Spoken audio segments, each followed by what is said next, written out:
係喎，明星嚟喎。咦，你咪靚女周嘉怡？係啊，咁即係見到咁多，但係見到咁多同事都要即係冇咗生計，會唔會係？你睇下佢哋仲好開心㗎，全部都。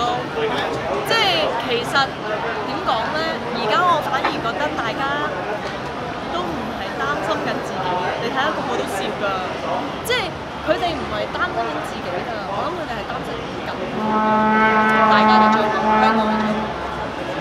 係，但係跟佢哋啲同啲同事話咩？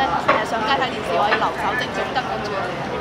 因為我聽日有嘢做，所以變咗咧，我就聽日唔會嚟。我要再跟進下，睇下佢哋係咩狀況。